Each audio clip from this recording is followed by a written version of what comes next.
I know here in the UK we can be accused, and rightly so, of talking about the weather just that bit too much. But it is very rare that we are saying that it is just too hot to go in the garden and spend the day getting things done. And when you think we are currently mid-May, it is all systems go. There is planting out to be done, there's shuffling around to be done. And so what I want to do today is just share with you what I've been doing and how I've been managing to cope with this, some might say, unseasonable heat that we've been having. And the other thing I'm going to show you today is, well, to be honest, it's another confession. Whereas you might see that quite a lot of people have been planting up their chillies and planting out their tomatoes and their polytunnels, and their greenhouses just look absolutely immaculate, there's a good reason mine haven't been done yet. Stick around and I'll show you later on. One of the things I've been doing, if I have come up in the day, is just find some shade to sit under. Now we're really, hello chickens, we are really lucky here because we've got all these trees at the back, but actually from where you are that way there's very little shade at all. But I've been finding myself just sitting in the soon-to-be woodland with the chickens and just planting seed and stuff there, and it's just lovely. It's really lovely. If you have not got any natural shade, if you have not got any trees, this needs a prune. It's in my hair. At least get yourself a little parasol, do something. Try not to sit out and bake, because the thing is with gardening in this weather, you don't necessarily realise just how long you're outside doing stuff. And it's only later on when you get a bit of a headache, you think, I should have had a hat on, I should have drunk more water, I should have put sunscreen on. But there we go. One of the other things that I've been doing to help me cope with the temperatures is not coming up to the plot until about 6 o'clock at night, 5 o'clock at the earliest, by which time the heat has started to just ease off a little bit, and we are left with these absolutely beautiful evenings. They are rubbish for filming. I am probably now in a huge shadow and I can only apologise for that, but it's worth it because I don't know if it picks up on camera, it is just so still. It is beautiful. So the other night I just sat here and I wasn't even aware how late it was, but I'd picked up some achillea plants from Malvern in last autumn, and I had 2 pots, and I knew that they needed potting on, they needed dividing and potting on. And so I spent a merry few minutes just seeing how many plants I could get from 2 plants, which in all cost me £1 each, so £2. I got 8 pots, so I was really pleased with them. So my task tonight is to sow a few seeds, again up here in the shade. I'll bring you around in a moment. And these are seeds that have been sent to me by a lovely friend, and it's a company called Brumblebee. I mean, look at that. Isn't that a beautiful packet? And I love the design. And if you can work out why it is called Brumblebee, brownie points to you, because it is a company based around Birmingham, hence the Brum, that are trying to encourage people to sow more seeds to attract bees and other pollinators. So for example, this packet of seeds here includes borage, calendula, cornflower black, cornflower blue, cosmos, dill, eschalotzia, I can never say that properly, and nigella. And one of these packets will cover 2 square meters. You can get bigger packets as well, I think, for a bigger area. But yeah, the idea is just to encourage people to just have a go, see how many pollinators they can bring to their gardens, and just in such a beautiful way. So I thought this would be a really lovely thing to set up. I'm not going to scatter, because if you've seen our woodland area, you will know it's full of nettles at the moment, so I don't think the seeds would do very well there. But what I am going to do, I'm going to plant them, or rather sow them, in this seed tray and just see what comes up. All I've got here is a mix of whatever soil I've got left in the polytunnel, to be honest. So it's a little bit of vermiculite, and I've got 2 of these packets, and I'm just going to broadcast. Can you broadcast when it's just a seed tray? sprinkle, I suppose, more like it, isn't it?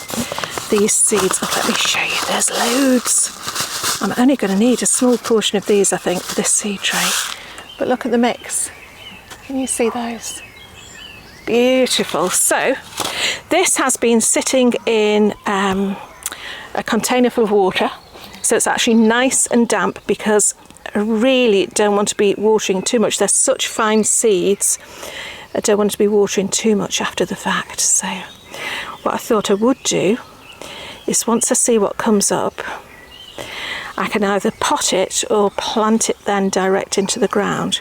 And not only will it do the woodland area here, but it'll do part of Mike's plot, because the one thing he's quite enjoying actually about having a different plot is not having me there planting flowers everywhere. So I'm sure I'll like a few plots. There we are. That's all I'm going to do. We have had some rain. I think we were part of the country that actually had an absolute deluge on, I think it was Monday. Hold on, let me just top this up a bit. I'm just going to press that down.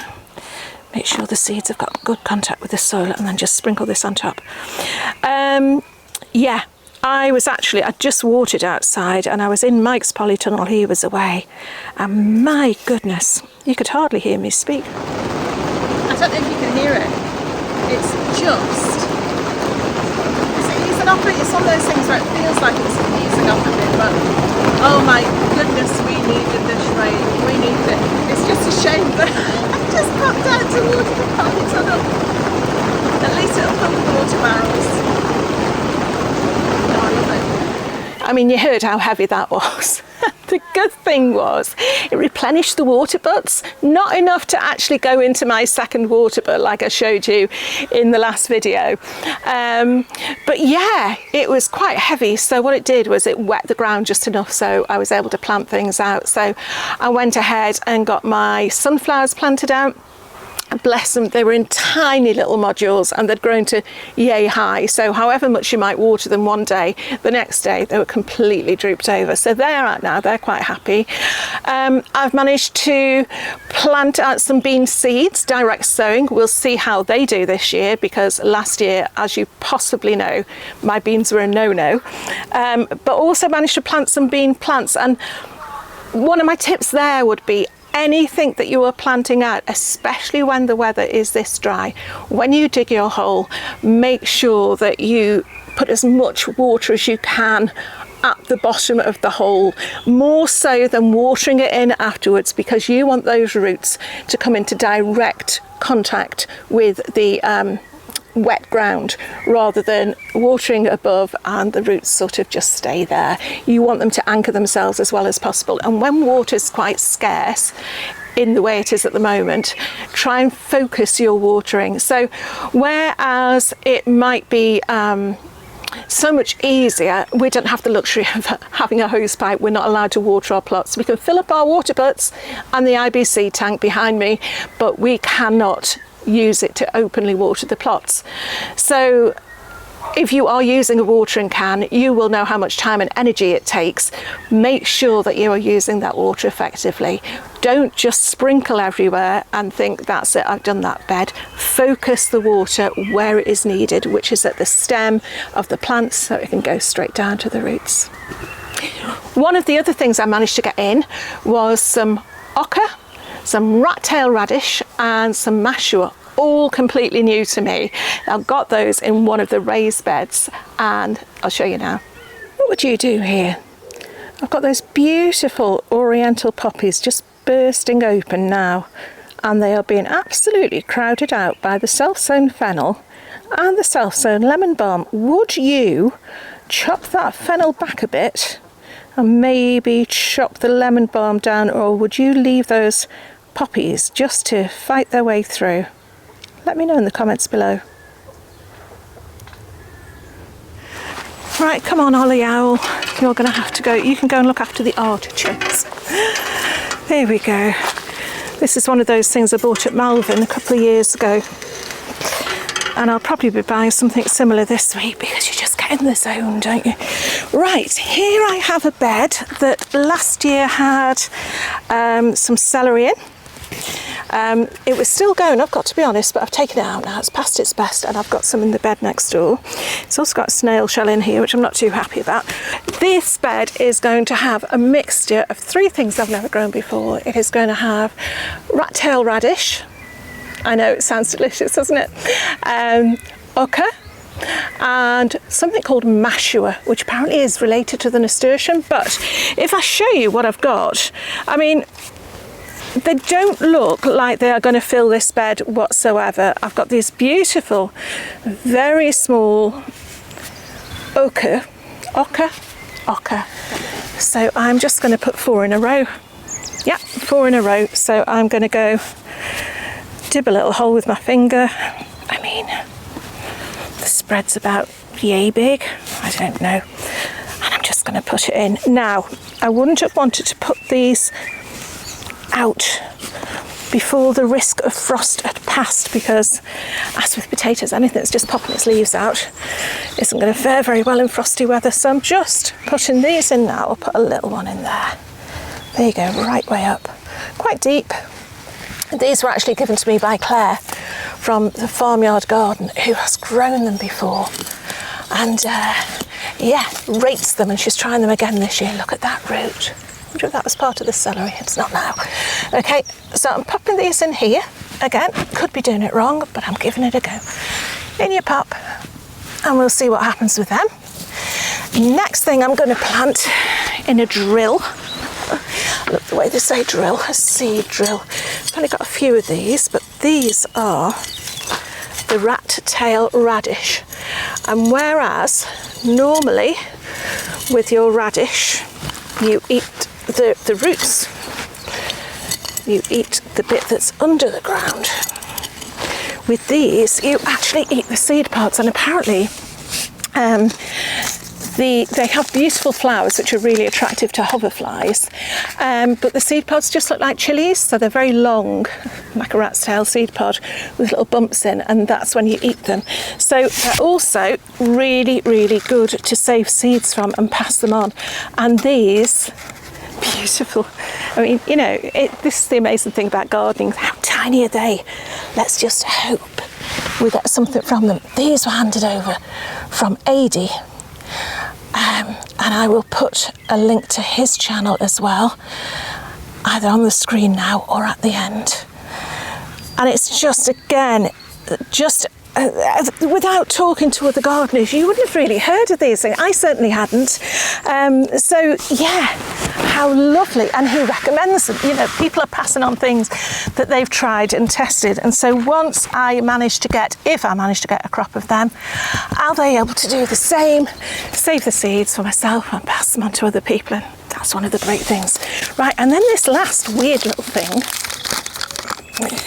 is called, let's see, the posh name is Tropiolum tuberosum. Planting depths to fit roots. Now, what I'm a little bit worried about here is it says height up to 2 metres and it's a perennial. And I'm going to be putting it at the edge of my raised bed. I think I'm being a bit foolish. The initial idea was to have it in the middle, have it growing up like a big bush in the middle. But no, I haven't. I've planted them now. So, I mean, look at that though.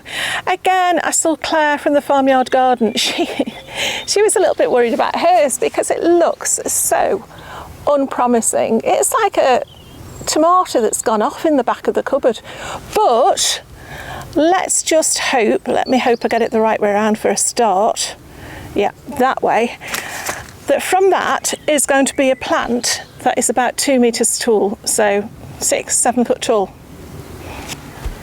I mean, it's amazing, isn't it? It would be a miracle. A gardening miracle. I can't remember where I've put the rat-tail radish now. Where did I put them? There somewhere. Right, okay. So, nice hole to fit the thing in with. Look at that again. What's that from? Oh, I know what else I had in here. I had fennel in here. That's fennel. Isn't that funny? The roots smell. Oh, it's beautiful actually. Right, okay, well, it's being taken over now.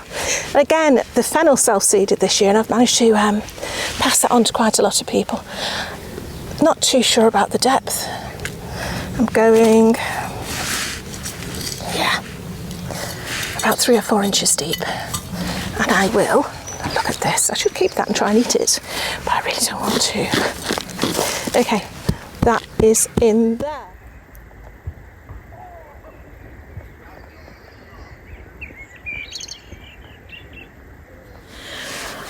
Another thing that you can do to help your plants is when you let them outside to harden them off, you just think if you sit them directly in full sunshine, they are going to suffer some sort of stress just as much as we do. So what I do, and I find it works really, really well, again, I find a shady area.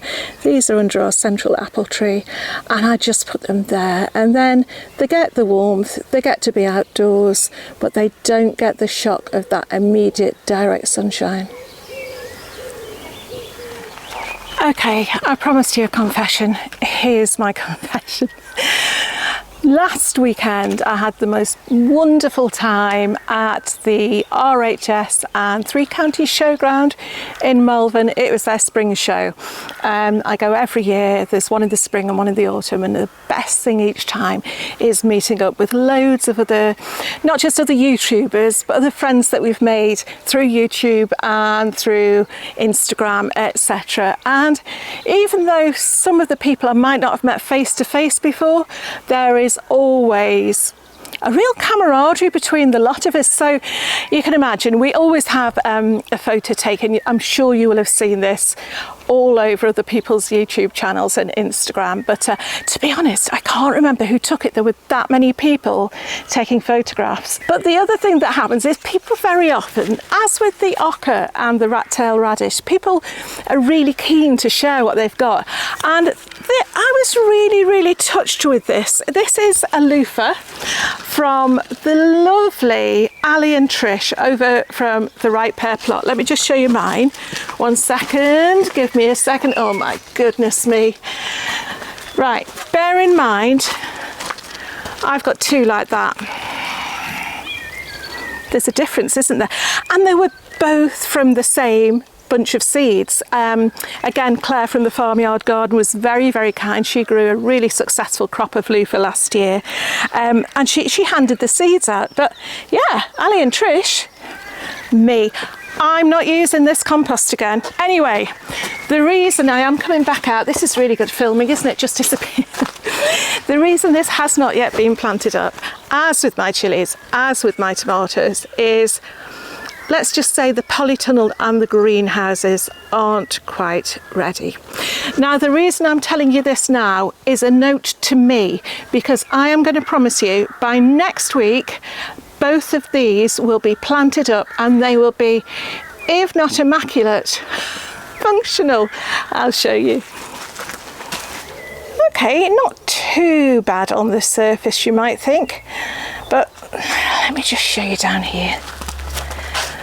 I mean, let's face it, that soil isn't looking very welcoming, is it? It's going to have a really, really good weed, a really, really good soak, and I think, yeah, a lot of wishful thinking that it might be ready in time to plant my tomatoes, but it will get done. But yeah, even worse, let me show you the greenhouse. I don't know if you can see that. There is a cobweb there. To be honest, I get rid of that cobweb every day, and it's a very, very sturdy little spider, because it always builds one again. But yeah, do you remember I tidied this up and talked about pruning the grape, etc.? These aren't plants. Well, they are plants, you could argue. These are all just weeds. Look, we've got a lovely selection. We've got a lovely bindweed going up on the arch there. Oh, and look. Here we have a nettle. So yes, you can see, if you can just about see the 3 of the chilli grows there, they're sporting some dead leaves. But yes, it does need a little bit more than a tickle. So yeah, what do you think? Again, if you're new to the channel, I can only apologise. So what do you think? Do you think it's possible that this time next week I'm going to have all my chillies and tomatoes planted up? Let me know in the comments below. Believe you me, I need all the encouragement I can get. So give the video a like, give it a thumbs up.